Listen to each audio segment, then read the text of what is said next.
नमस्कार दोस्तों, एनएस ज्योतिष में आपका फिर से स्वागत है। आज हम बात करेंगे मकर लग्न यानी कि कैप्रिकॉर्न एसेंडेंट का नवंबर 2025 आपके लिए कैसा रहेगा, ये हम लोग समझने का प्रयास करेंगे।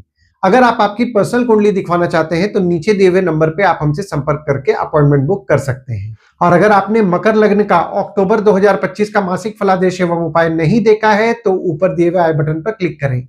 देखिए, ये वाला जो भाव होता है, इस भाव को लग्न भाव कहते हैं। इस भाव पे अगर 10 नंबर लिखा हुआ है तो ये मकर लग्न वाले जातकों की पत्रिका है। आइए देखते हैं शुरुआती तौर पे कौन कौन से ग्रह आपके किस किस भाव में बैठे हुए। तो राहु और चंद्रमा आपके दूसरे भाव में बैठे हुए हैं, शनिदेव आपके तीसरे भाव में बैठे हुए हैं, गुरुदेव आपके सातवें भाव में बैठे हुए हैं, केतु आपके आठवें भाव में बैठे हुए हैं, शुक्र आपके नवम भाव में बैठे हुए हैं, सूर्य आपके दशम भाव में बैठे हुए हैं, बुध और मंगल आपके 11वें भाव में बैठे हुए हैं। अब अगर हम लोग आपका लग्न देख रहे हैं तो देखिए, यहाँ लग्न पे आपके ग्रह कोई नहीं है, पर गुरुदेव की दृष्टि आपके लग्न पे पड़ रही है 18 अक्टूबर से। तो 18 अक्टूबर से आपको ज्ञान की प्राप्ति हो रही है।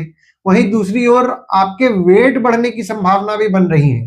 हालांकि यहाँ पे देखिए, आप पॉजिटिव माइंडेड भी रह रहे हैं और आपके लग्न के स्वामी जो कि शनिदेव हैं आपके तीसरे भाव में विराजमान हो गए 29 मार्च को, और 13 जुलाई से 18 नवंबर तक आपके तीसरे भाव में वक्री है। तो यहाँ पे देखिए, आपके धैर्य से आप स्वयं की प्रगति कर रहे हैं, और अगर आप मेहनत कर रहे हैं तो आपका भाग्य भी साथ दे रहा है। हालांकि थोड़ा बहुत डिले आपके भाग्य साथ देने में आपको देखने मिलेगा, पर आपका भाग्य साथ देगा। और आपके दूसरे भाव में राहु विराजमान है, चंद्रमा विराजमान है, और मंगल की दृष्टि आपके दूसरे भाव में पड़ रही है। और आपका दूसरा भाव जो होता है वो होता है आपके वाणी कुटुंब कोष का होता है। राहु आपके दूसरे भाव में 29 मई 2025 से विराजमान हो गए, तो आपके परिवार के सदस्यों के स्वभाव में आपको जिद देखने मिला होगा। वहीं दूसरी ओर वाणी को आपको सोच समझ के बोलना है, क्योंकि राहु भी विराजमान है और मंगल की दृष्टि भी आपके दूसरे भाव में पड़ रही है। तो कुछ भी बोलने के पहले सोचिएगा, कुछ ऐसा नहीं बोल दीजिएगा जो किसी को बुरा लग जाए। इस चीज का ध्यान दें और सोच समझ के बोले। और चंद्रमा आपके दूसरे भाव में 1, 27, 28 और 29 तारीख को विराजमान है, और चंद्रमा आपके सातवें भाव के स्वामी है जो कि दूसरे भाव में 1, 27, 28 और 29 तारीख को विराजमान है। अगर आप काम भागीदारी में कर रहे हैं तो भागीदार द्वारा आपके लाभ के योग बन रहे हैं। वहीं दूसरी ओर अगर आपकी स्पाउस आपके काम में मदद करती है तो भी आपके लाभ के योग बन रहे हैं, और अगर आपकी स्पाउस कहीं और भी काम कर रही है तो भी यहाँ पे देखिए लाभ के योग बन रहे हैं। और आपके दूसरे भाव के स्वामी आपके तीसरे भाव में 29 मार्च से विराजमान है, जैसा कि मैंने आपको अभी बताया, और 13 जुलाई से 18 नवंबर तक आपके तीसरे भाव में ही वक्री भी है। देखिए, यहाँ पे अगर पैसे के लिए कहीं भाग दौड़ करना पड़ रहा है तो भाग दौड़ को अवॉइड मत कीजिएगा, भाग दौड़ कीजिएगा, क्योंकि जो आप भाग दौड़ करेंगे उससे आपको लाभ ही होगा। और आपके तीसरे भाव में शनिदेव विराजमान है, गुरुदेव की दृष्टि गुरुदेव के घर में पड़ रही है, और गुरुदेव की दृष्टि शनिदेव पे भी पड़ रही है। देखिए, तीसरा भाव जो होता है वो होता है आपके स्वयं के पराक्रम, धैर्य, छोटे भाई बहन, पड़ोसी, डेली के प्रवास का होता है। तीसरे भाव में आपके शनिदेव विराजमान है तो आपके पराक्रम के लिए निश्चित तौर पर शुभ फल की प्राप्ति कराएंगे। दूसरी ओर गुरुदेव की दृष्टि भी आपके तीसरे भाव में पड़ रही है तो आपका पराक्रम अच्छा रहेगा। आपकी स्पाउस द्वारा आपको धैर्य की प्राप्ति होगी, आपकी स्पाउस से आपको हिम्मत मिलेगा। भागीदारी में काम कर रहे हैं, भागीदार द्वारा आपको धैर्य की प्राप्ति होगी, भागीदार से आपको हिम्मत मिलेगा। और आपका डेली का प्रवास, जिसको कि डेली का ट्रैवलिंग बोलते हैं, वो भी आपका बढ़ा रहेगा पूरे नवंबर के महीने में। चौथे भाव में आपके कोई ग्रह नहीं है, पर यहाँ पे देखिए सूर्य की दृष्टि आपके चौथे भाव में पड़ रही है, बुध की दृष्टि 23 नवंबर से पड़ेगी, और शुक्र की दृष्टि 2 नवंबर से लेकर के 25 नवंबर तक पड़ेगी। और आपके चौथे भाव के स्वामी जो कि मंगल है आपके 11वें भाव में विराजमान हो गए 27 अक्टूबर से। अब चौथा भाव क्या होता है वो समझते हैं। चौथा भाव होता है आपके सुख, घर, वाहन, माता का होता है। चौथे भाव के स्वामी आपके 11वें भाव में 27 अक्टूबर से विराजमान है, और चौथा भाव जैसा कि मैंने आपको बताया घर का होता है, वाहन का होता है, माता का होता है। माता द्वारा आपके लाभ के योग बन रहे हैं 27 अक्टूबर से। और अगर आप घर वाहन से संबंधित काम कर रहे हैं, ट्रांसपोर्ट रियल एस्टेट से संबंधित काम कर रहे हैं, जैसे कि नई पुरानी गाड़ी खरीदना बेचना, car detailing, car accessories, property खरीदवाना बेचवाना, या किसी भी प्रकार के घर वाहन या ट्रांसपोर्ट रियल एस्टेट से संबंधित अगर आप काम कर रहे हैं तो काम से आपके लाभ के योग बन रहे हैं। पांचवें भाव में आपके मंगल की दृष्टि पड़ रही है, शनिदेव की दृष्टि पड़ रही है, बुध की दृष्टि पड़ रही है, शुक्र की दृष्टि 26 नवंबर से पड़ेगी, और सूर्य की दृष्टि 16 नवंबर से पड़ेगी। और आपके पांचवें भाव के स्वामी आपके नवम भाव में विराजमान है। देखिए, पांचवा भाव जो होता है वो होता है आपके संतति, प्रेम, पढ़ाई, साधना का होता है। थोड़ा पीछे जाते हैं, 29 मार्च से जो स्टूडेंट्स हैं उनके पढ़ाई में थोड़ी बहुत जो दिक्कतें देखने मिल रही थी, उसमें उनको सुधार देखने के लिए 18 अक्टूबर से मिला है। और ये जो पीरियड आपका 9 अक्टूबर से 1 नवंबर के बीच का बना है, आपके पढ़ाई को लेकर के आपका भाग्य भी आपका अच्छा साथ दिया है। वहीं प्रेम संबंध में जो आपके थोड़े बहुत उतार चढ़ाव आपको देखने मिल रहे थे, स्वभाव में देखिए वे एग्रेसिव रहेंगे, यानी कि आपके प्रेमी या प्रेमिका जो है थोड़ा स्वभाव में एग्रेसिव रहेंगे। पर यहाँ पे आपके प्रेमी या प्रेमिका के साथ आपके संबंध में छोटे मोटे मनमुटाव होने के बावजूद भी चीजें सुधरती दिखेंगी। और जब आपके पांचवें भाव के स्वामी आपके दशम भाव में 2 नवंबर से लेकर के 26 नवंबर तक विराजमान रहेंगे, तो यहाँ पे शुक्र द्वारा आपके पत्रिका में केंद्र त्रिकोण राजयोग का निर्माण हो रहा है। तो एक तरफ देखिए यहाँ पे केंद्र त्रिकोण राजयोग आपके बन रहा है, तो जो भी स्टूडेंट्स हैं पढ़ाई में मेहनत करेंगे उनको वैसे भी पॉजिटिव रिजल्ट मिल रहा है और पॉजिटिव रिजल्ट मिलेगा। और जो स्टूडेंट्स पढ़ाई करते करते पार्ट टाइम जॉब का प्रयास कर रहे हैं उनके लिए भी 2 नवंबर से 25 नवंबर तक फेवरेबल समय बन रहा है। वहीं दूसरी ओर जो भी लोग एजुकेशन फील्ड से संबंधित काम कर रहे हैं, जैसे कि टीचर है, प्रोफेसर है, कोचिंग इंस्टीट्यूट चला रहे हैं, ट्रेनिंग इंस्टीट्यूट चला रहे हैं, ट्यूशंस पढ़ा रहे हैं, उनके काम को लेकर के भी उनको पॉजिटिव रिजल्ट मिल रहा है।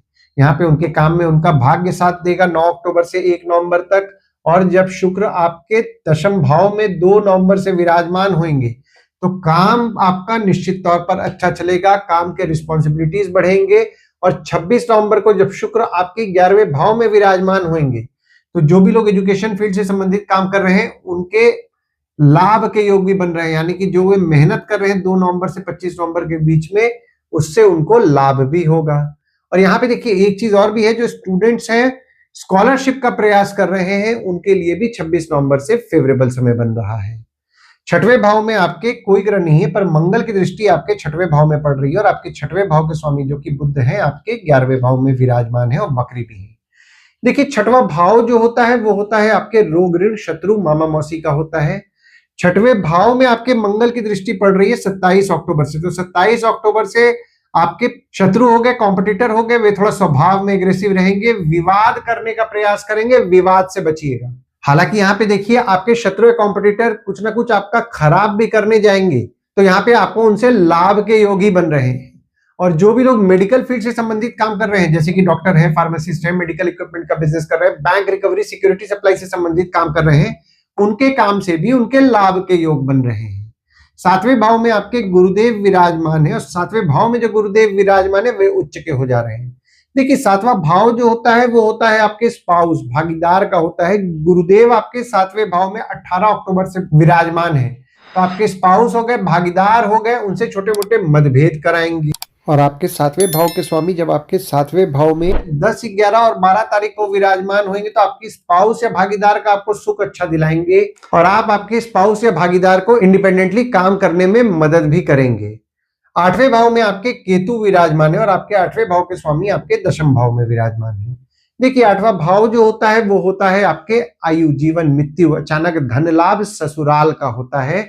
8वें भाव में आपके केतु विराजमान हो गए 29 मई से। देखिए, 29 मई से केतु विराजमान है तो ऑकल्ट संबंधी चीजों में तो देखिए आपकी रुचि बढ़ाएंगे।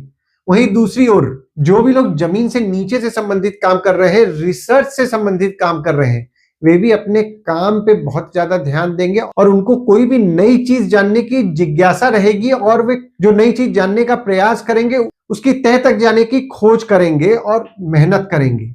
और यहाँ पे उनके काम को लेकर के रिस्पॉन्सिबिलिटीज भी उनको बढ़ते हुए दिखेगा 17 अक्टूबर से 15 नवंबर तक। और 16 नवंबर से जो भी लोग जमीन से नीचे से संबंधित काम कर रहे हैं उनके लाभ के योग भी बन रहे हैं। देखिए, 8वां भाव जो होता है ना वो आपके ससुराल का भी होता है, तो आपके ससुराल वाले जो होते हैं उनको प्रेडिक्ट करना थोड़ा आपको मुश्किल जा रहा होगा। 29 मई से वे बोलेंगे कुछ, करेंगे कुछ। नवम भाव में आपके शुक्र विराजमान है, शनिदेव की दृष्टि पड़ रही है और आपके नवम भाव के स्वामी आपके 11वें भाव में विराजमान है। देखिए, नवम भाव जो होता है वो होता है आपके भाग्य, धर्म, जीजा, साली, साला, छोटे भाई के स्पाउस का होता है। नवम भाव में आपके शुक्र विराजमान है और शुक्र जो है, शुक्र आपके 10वें भाव के स्वामी है और आपके 5वें भाव के स्वामी है जो कि नवम भाव में विराजमान है। तो आप जो भी काम कर रहे हैं, काम में मेहनत करेंगे, आपको रिजल्ट निश्चित तौर पर देखने मिलेगा। आपके बॉस हो गए, पिता हो गए, वे आपके लिए भाग्यशाली रहेंगे। आपके काम को लेकर के आपका भाग्य साथ देगा, और जो भी लोग पूजा पाठ से संबंधित काम कर रहे हैं, धार्मिक कार्य कर रहे हैं, उनके भी काम में उनका भाग्य अच्छा साथ देगा। दशम भाव में आपके सूर्य विराजमान है, बुध 23 नवंबर को विराजमान होंगे, शुक्र 2 नवंबर को विराजमान होंगे, और शुक्र द्वारा आपके पत्रिका में पंच महापुरुष योग का निर्माण हो रहा है 2 नवंबर से लेकर के 25 नवंबर तक। देखिए, दशम भाव जो होता है वो होता है आपके बॉस, पिता, काम, ऑफिस का होता है। दशम भाव में आपके सूर्य 17 अक्टूबर से 15 नवंबर तक विराजमान है, तो 15 नवंबर तक कोई भी सरकारी काम का प्रयास कर रहे हैं तो प्रयास को बढ़ाइएगा। यहाँ पे आपके काम होने की संभावनाएं यहाँ पे बना दे रहे हैं, यानी कि आपके काम को अगर आप आपके मेहनत से कर रहे हैं, ध्यान पूर्वक कर रहे हैं, तो यहाँ पे आपको रिजल्ट देखने मिलेगा। और बुध भी जब 23 नवंबर को आपके 11वें भाव में विराजमान होंगे, तो बुध जो है, बुध आपके 6वें और 9वें भाव के स्वामी हैं, जो कि दशम भाव में 23 नवंबर से विराजमान हो रहे हैं। तो बुध द्वारा भी आपके पत्रिका में केंद्र त्रिकोण राजयोग का निर्माण हो रहा है 23 नवंबर से। देखिए, 23 नवंबर से ना आपके काम को लेकर के आपका भाग्य आपका अच्छा साथ देगा। आप काम में मेहनत कर रहे हैं, आपको रिजल्ट भी देखने मिलेगा। पर यहाँ पे जिस किसी को भी आप आपके ऑफिस में पसंद नहीं करते हैं, उनके साथ आपको काम करना पड़ सकता है। तो ये जो आपका समय रहेगा ना, इसको आप डिप्लोमेटिकली निकालिएगा, अनवांटेड किसी भी किस्म के विवाद से बचिएगा। और शुक्र जब 2 नवंबर से लेकर के 25 नवंबर तक आपके दशम भाव में विराजमान होंगे, तो आपके काम को लेकर के वर्कोहॉलिक बनाएंगे।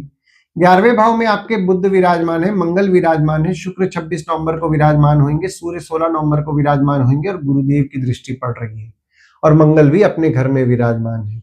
देखिए, 11वां भाव जो होता है वो होता है आपके आय, यानी कि इनकम, दोस्त, पहचान के लोग, कम्युनिकेशन, बड़े भाई बहन का होता है। बुध आपके 11वें भाव में 24 अक्टूबर से 22 नवंबर तक विराजमान है, तो आपके इनकम को लेकर के आपका भाग्य साथ देगा।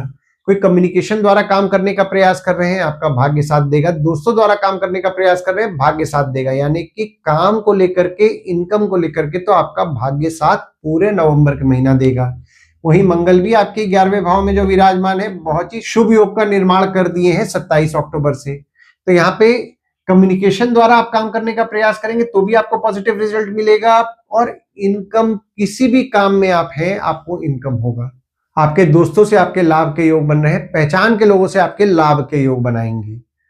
और शुक्र जब 26 नवंबर को आपके 11वें भाव में विराजमान होंगे, तो शुक्र जो है, शुक्र आपके 5वें और दशम भाव के स्वामी हैं, जो कि 11वें भाव में 26 नवंबर से विराजमान हो रहे हैं। देखिए, ये जो पीरियड आपका बन रहा है ना 26 नवंबर से, पैसा अगर आप लगा करके पैसा कमाना चाहते हैं तो ये पीरियड आपके लिए बन रहा है। यानी कि व्यापार में अगर आपका पैसा आप लगा करके कुछ बढ़ाना चाह रहे हैं, तो आपके लिए ये पीरियड जो बन रहा है वो बहुत ही अच्छा पीरियड बन रहा है, क्योंकि एक तो गुरुदेव की दृष्टि पड़ रही है, ऊपर से शुक्र भी 26 नवंबर से विराजमान होंगे, तो लाभ निश्चित तौर पर आपका कराएंगे।